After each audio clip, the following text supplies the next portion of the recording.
Welcome to Foundations. We're the marriage architects, Marc and Heather. And whether you're newlyweds or celebrating decades together, we know there are still paths to discovering new dreams, vision, and purpose for your marriage.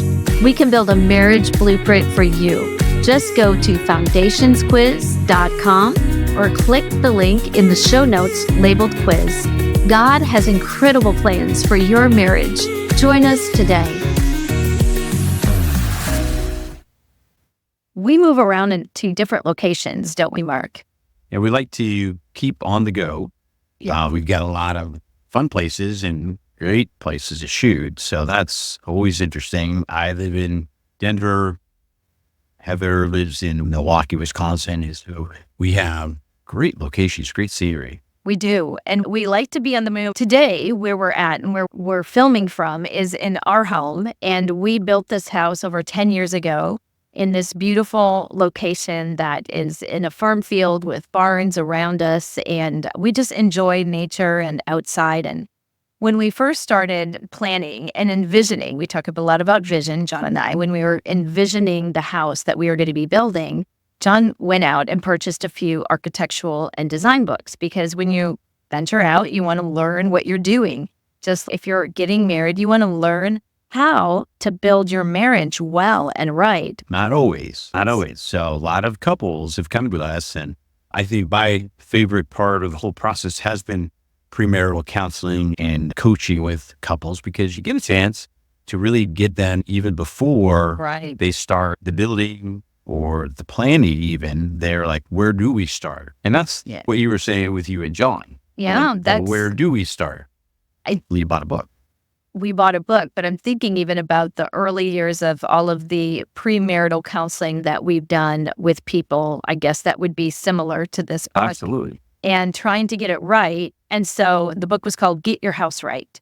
And so he was looking at building a traditional. We both enjoyed that and just thought, for this time, this chance that we have to be able to build a house, we are wanting to get it right. And this is very specific. It has all these columns and the width down to the inch. And a lot of details that I'm not always interested in. I like the big picture on some of this stuff. John is an engineer, so he digs deep into some of this. But when we are in maybe that premarital stage of marriage, we think about it, but then somehow it goes by the wayside. And people, we notice when they come to us and they're hurting and they're broken, they think, how did we get here? It's always about priorities, right? You have to begin to prioritize what's important for your life, your marriage. We talk a lot at our retreats and in different marriage teachings that we do around the globe about having dreams and moving those dreams into a vision, and the vision becomes a purpose for your marriage. So it's never, ever too early or too late to start. So when young couples are coming to us, or even folks maybe that are on a second marriage and they're trying to figure out, okay, maybe something didn't go right the first time, and they just have a different perspective on their life now, and God's brought them to a different place. Where do we start? And so I think with you and John, you bought the book and you were doing your research, you had some dreams and you had some visions about what you wanted this to look like. So now it's a matter of, okay, how do we do that? What are our next steps, right? Do you just start out there with the hammer and get some lumber? It doesn't work. Right. You've got to have a plan, which is why we call ourselves the marriage architects, because we want to be that for your marriage. We want to be that architect for other marriages. That planning process is so important. And you get all the results you want. You may have to change some things along the way. Yeah. You may decide that kitchen doesn't quite fit the way I want it to fit. Or that now that it's on paper, I got to move some walls. Or I need another bedroom. And for marriages, the intentionality can easily just be forgotten once you move in, once you're married, once you're in the house.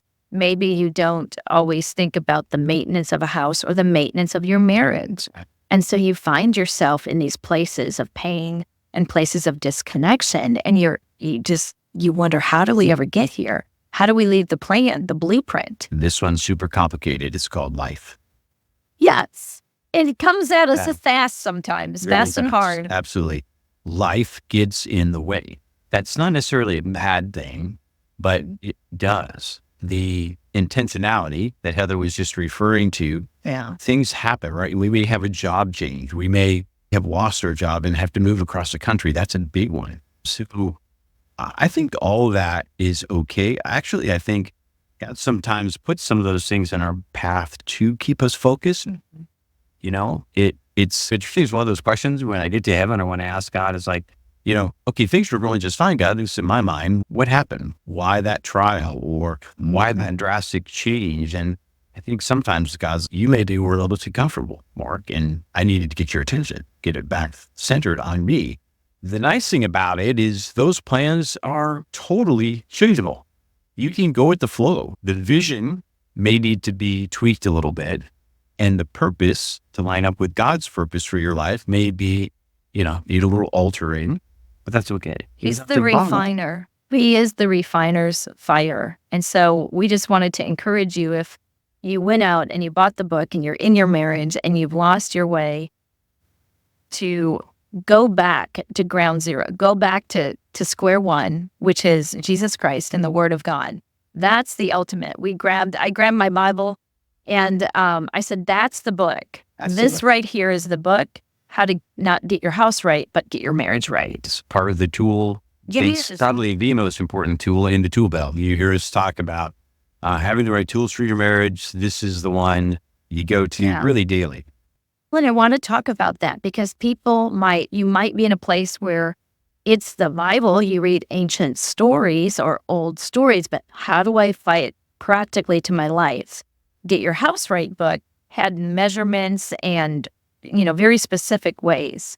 And so we're going to start this series of our podcast, introducing you to a little bit of our tool belt concept, as you just mentioned, that tool belt of, okay, what for my marriage makes things simple for us to get along and be a thriving, healthy couple.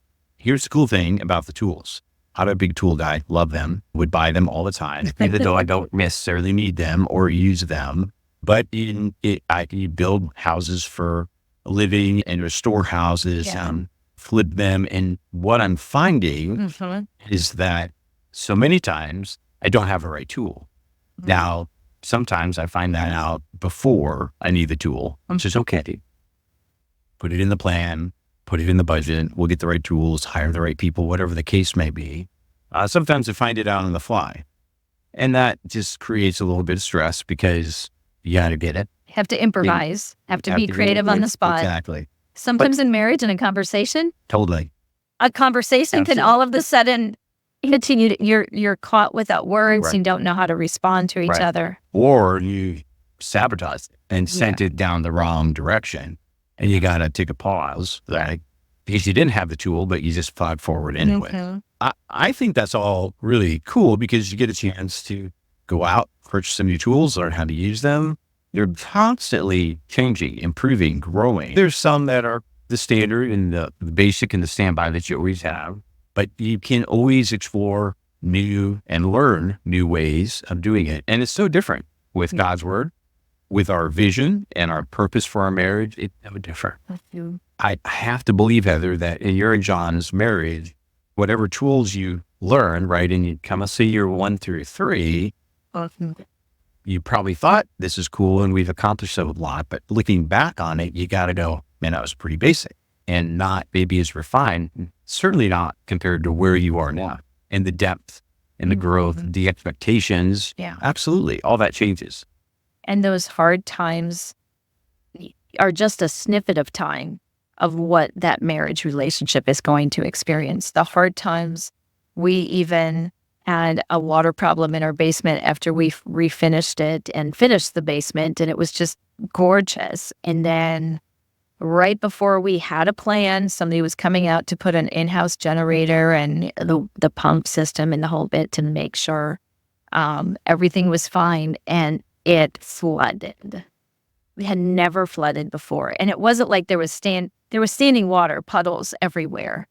And we were out of town, and had we been here, we could have done something.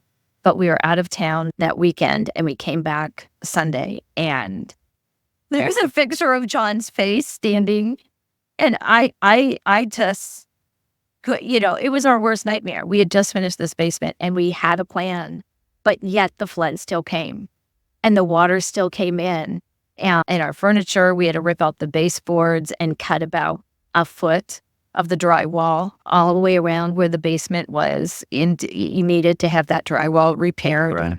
And take all the carpets outside and had a professional carpet cleaner come in. Did all that happen in one day? What part? Then- 24, 48 hours of a hot, just emergency response. Right. The repair, the repair. restoration. Didn't happen in one day. No. Sometime. It took some time. It wouldn't probably happen quickly. Right. Yeah. And it took does. some- Same in our marriage. You're right. But you gotta Face it. take out the drywall. You right? can't ignore it. No. And Let's just not go downstairs and then it's not there. no. Oh, So for because- marriages, look at us. There's so many topics right now. For marriages, if you just ignore and just don't go downstairs with the water, there's going to be mold. There's going to be major structural damage to your One foundation. took the drywall out Oh, so that you could let it dry out. Takes time. yeah. You're in a more damp community, right? Yes. Lots of humidity. Yeah. It's not going to dry out. It's not that bad. We're in Wisconsin. We're not in Florida, but you're in Denver. You're a mile high. I'm in down. Look pretty dying. Everything like. I'm having a hard time breathing here in Wisconsin. Right. Exactly. But just thinking of that basement issue, and I think marriages, get your house right. We bought the book. We did everything we could to get this house right. But once we lived in here, we had to find out some new things about the whole system that we had built and how it worked, how the plumbing works, how the ground, how the water. We had to wait for a storm to see how it would affect the foundation that we had established very firmly, but yet it still came in. But we came through that and better on this side. But people oftentimes, when the floods come in their marriage, even after you've planned things, your marriage is good, we just want to encourage you today to go back to the basics and face these problems. Don't run away from them. Reach out to us. We want to help you get your marriage right and your relationship right. No matter what's happened, if the basement has been closed and there's mold and dampness and structural problems, it's not too late. And it's all repairable. It's just a matter of the right tools, the time it's going to take. Gosh. Definitely the plan and the purpose around it a little bit, but it's repairable. It's doable. Yes. Your marriage is worth it. You're worth it. God sees purpose and he sees design. Mhm. He sees great things for your life. So it's a matter of getting in step with those Yeah. and moving forward. Absolutely. Let's talk some more about this in our next episode about the tools. And when you had said God cares about this, we had a pipe, an exit pipe that went from the sump pump outside and it drained all of the water that would be coming in from the ground. And finally, a plumber came and he noticed that pipe that was a very well constructed pipe in the house. It was too small. He said, you can get a PCZ pipe that's a little bit bigger and that's going to push more water out. So this won't happen. Just a bigger size pipe. So you might be thinking your marriage is just hopeless. And by the grace of God and the power of his word, we know it's not. If you want to lean in with us, but we had to do the work, it costs money, and it took a little time to get the answers we needed. So reach out to us. We want to give you the right tools for your marriage and to help you heal that marriage, to let you know that the pain that you're in for your marriage of faith, for your Christian marriage that you have built on a solid foundation and you feel like it's now on sinking sand. We have the resources, the experience, the time. It's what we love to do. We get it. There's a lot of marriages out there that are hurting, and that's why we exist. We want to help heal them. We want to help restore them. We realize that not every marriage that's tuning into this podcast is just going to be able to go, okay, I got this, and let's begin. They're not even going to know what book to buy. They're not going to know where to start. Don't worry about all those things. Put those behind you. Put the pain down for maybe a minute or two. Turn to God. Pray and ask him, what do I do next? Head to our website, marriagearchitects.co. You'll find more information at the end of this podcast. We are happy to help, and we want to help. You can do this. Thanks for joining us at Foundations. Remember to take our quiz for your free marriage blueprint by clicking the link in the show notes. You can also check out our website at foundationsquiz.com.